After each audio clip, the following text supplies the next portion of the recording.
So good morning, ladies and gentlemen. And first of all, let me thank NAPF, Joanne, and of course Ruston for inviting me to be here.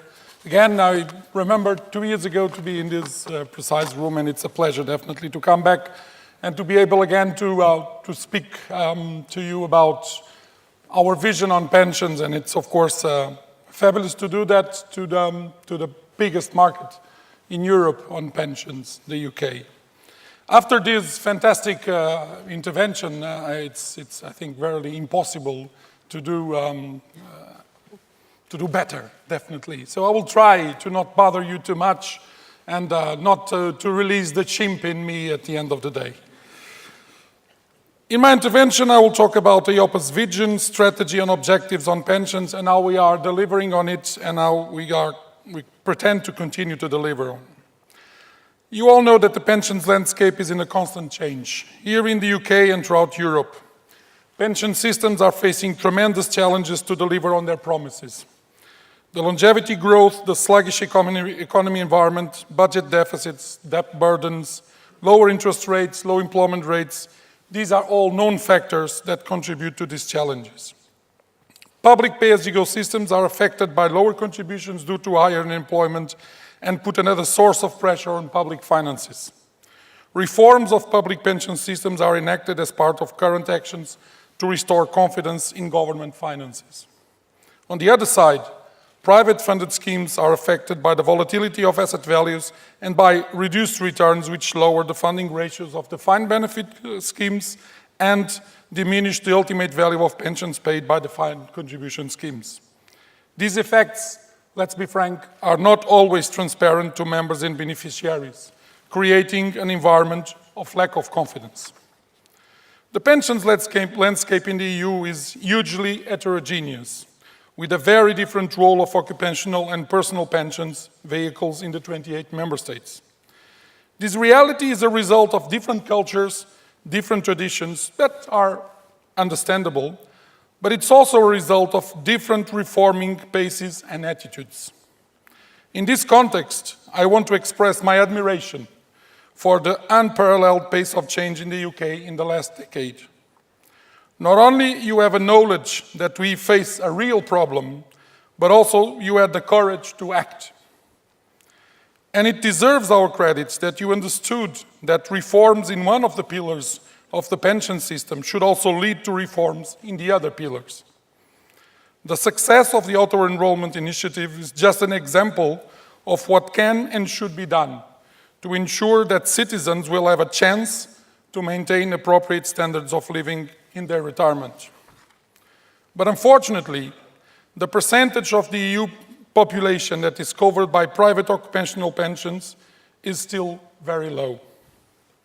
Faced with this reality, we all need to think on what can we do to create conditions to deliver adequate, safe and sustainable pensions to the EU citizens. Our first priority should be to support the further development of private complementary pension savings in the EU, be it in the second pillar or the third pillar. In my opinion, an important strategy to achieve this goal is to provide a robust and proportionate EU regulatory framework capable of regaining the trust and confidence of EU citizens in private complementary pension savings. To achieve this strategy, I believe that the regulatory framework needs to deliver on three fundamental objectives. First, enhanced sustainability. Second, strong governance. And third, full transparency. These are the fundamental building blocks of EIOPA's pensions vision. Enhanced sustainability, because the first step to ensure members and beneficiaries protection is to make sure that any pension scheme disposes of sufficient assets to fulfill the liabilities within a realistic valuation scenario. The QIS that we made last year showed that pension funds in many European member states have vulnerabilities. Local measurement provides sometimes a more optimistic view of pension fund solvency than applying a more realistic measurement. In these cases, the reliance on future payments by the sponsor employers is very large. We need to recognize this and assess if this dependence is sustainable in the long run. Secondly, strong governance, because pensions deserve to be governed by fit and proper persons with the appropriate skills, experience, and integrity, because conflicts of interest need to be identified and managed in order to make sure that board members act in the sole interest of members and beneficiaries, because strong risk management capabilities and robust internal controls are fundamental to deliver to pensioners the promises made or the expectations created.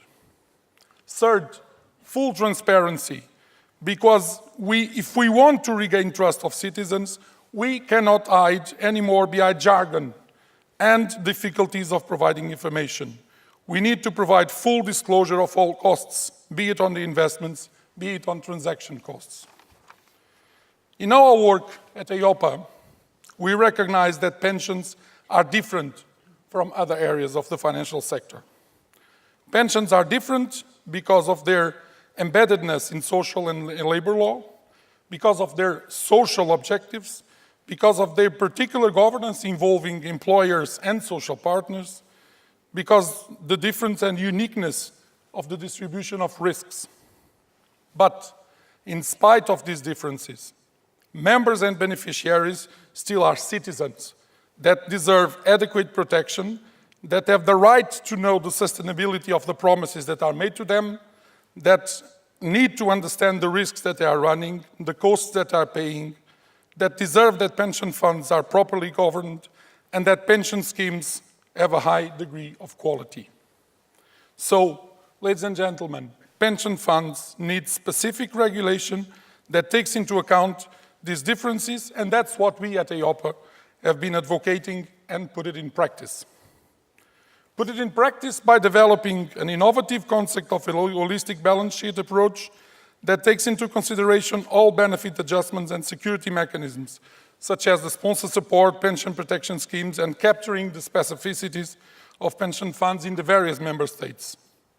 By recommending an upgrade in the governance of pension funds, reinforcing the importance of proper risk management and control functions, while at the same time applying due proportionality to avoid large burdens and costs to smaller schemes.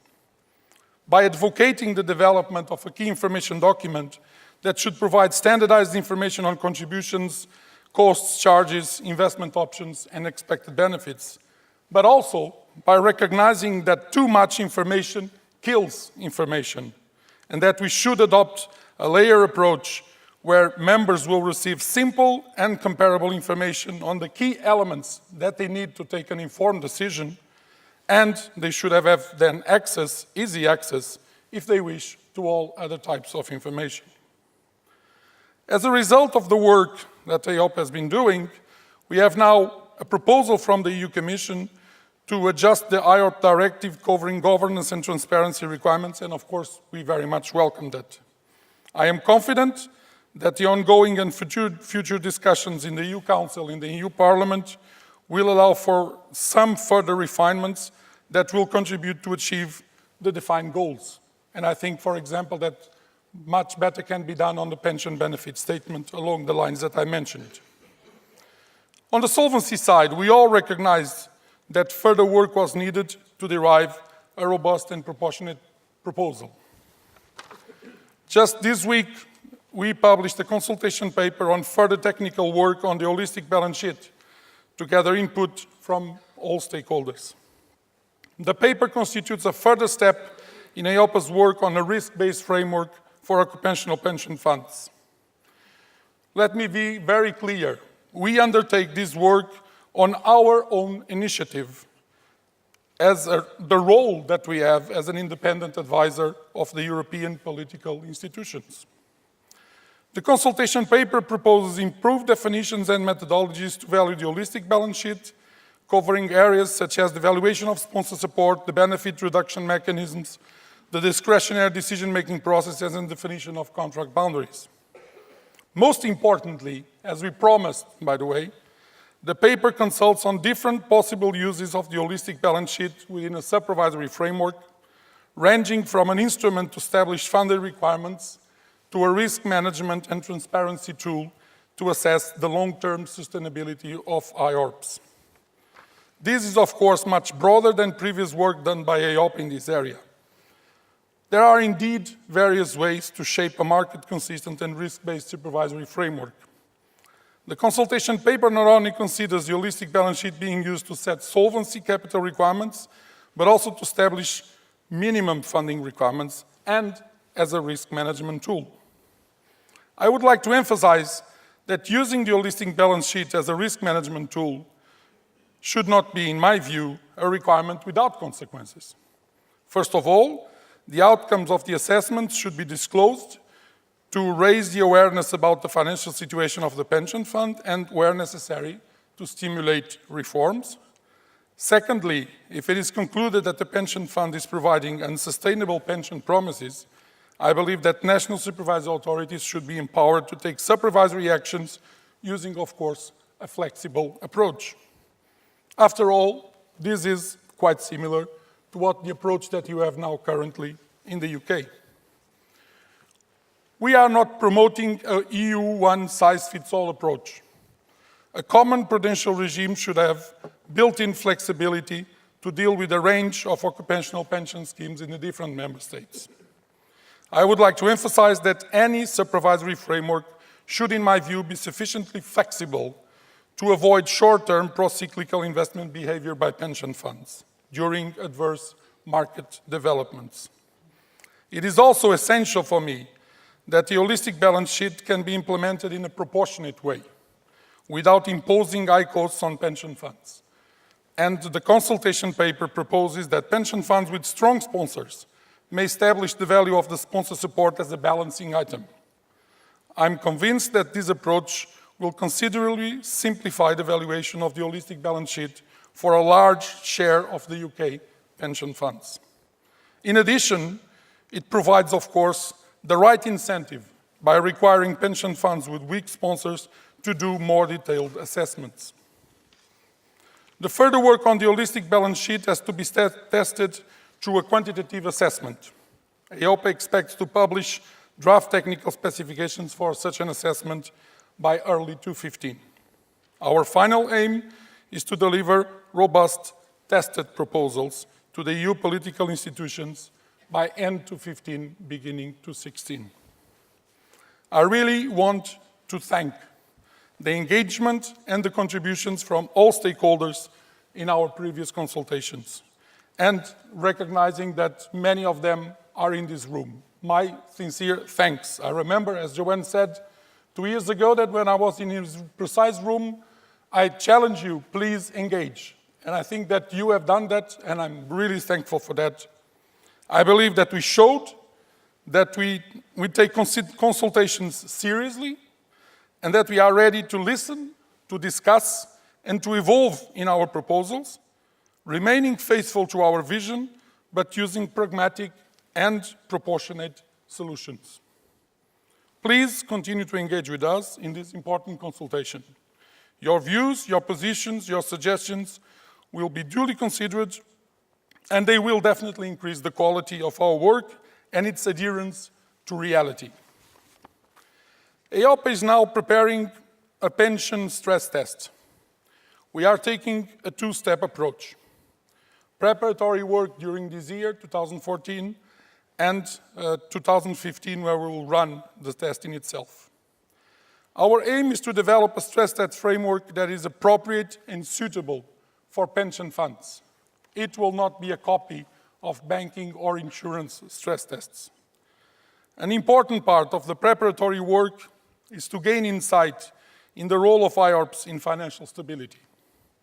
To analyze transmission channels of IORPs to financial markets, EIOPA will soon start a data collection exercise, covering a sample of defined benefit, hybrid, and defined contribution schemes in member states with a significant IORP sector, including, of course, the UK. This exercise will allow us to assess the procyclicality of pension funds' investment behavior during the past decade, including during the financial crisis. We would be very grateful for the participation of UK pension funds in this exercise. The stress test will assess the resilience and the behavior of IORPs in adverse market developments, such as a prolonged low interest rate or a sudden material reassessment of risk premium. And it seems that we don't need a stress test. It's actually happening. It will also incorporate stresses in longevity as one of the major risks in pension funds' overall financial conditions. Our intention is that the pension stress test will cover IORPs that provide DB schemes as well as DC plans. We will conduct the stress test in parallel with the quantitative assessment on the solvency side in order to avoid the necessity or duplication of calculations. This will limit, to the extent possible, of course, the burden on pension funds and on supervisory authorities.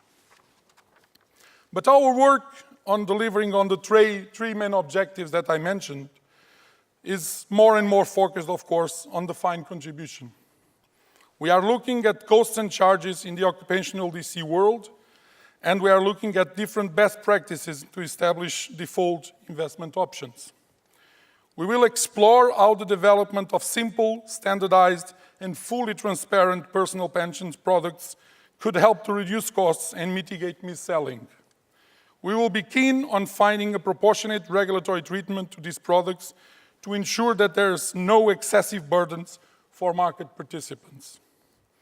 We will do all of this engaging experts of all 28 member states, including, of course, the pensions regulator in the UK that has been fantastic in helping us and sharing the experience of regulating and supervising your market with us. We will continue to work with our occupational pension stakeholder group that has been, I would say, it has given an excellent contribution to EIOPA by providing challenge and advice in a very much cooperative way. We will continue to engage with all of you, all the stakeholders, in a clear and transparent manner. To conclude, creating sustainable and adequate pension systems is one of the major challenges for Europe in the coming years. Where Pillar 1 is scaling back, Pillars 2 and 3 need to step in. At the EU level, EIOPA will continue contributing to the goal that every EU citizen had trust and confidence in private pension schemes. I have hopefully proved to you that we are committed to achieve this objective, just as the UK pension reforms have proven to Europe that having the courage to act pays off. Creating a sustainable and adequate pension system is a goal worthy of efforts, yours and ours, for the benefit of the society, the economy, citizens, and businesses. Just let me finalize by paying tribute to one of the major exports of the UK, and actually of this city of Liverpool, one of the biggest exports to the globalized world. And no, it's not pensions. And it's neither football, the glorious decades of Liverpool, where as a youngster I saw Ian Rush and Kevin Dalglish destroying my club, Benfica, in successive years in what was called at that point in time the European Champions Cup. No. Inspired by yesterday's evening, it's the Beatles, of course. And I'm not going to sing for you. So, what is impressive is that when you look at the Beatles songs, they have a lot in common with today's subject, pensions. We need to come together to achieve realistic valuations of IORPs. With a little help from my friends, it was possible to find a pragmatic way to value sponsor support. To achieve success in this journey, it will be probably a long and winding road, with a lot of twist and shout, but we can work it out. One would hope that success for everyone would see our future beneficiaries, when I'm 64, looking at their retirement future and thinking, here comes the sun. Please don't let me down. Thank you very much.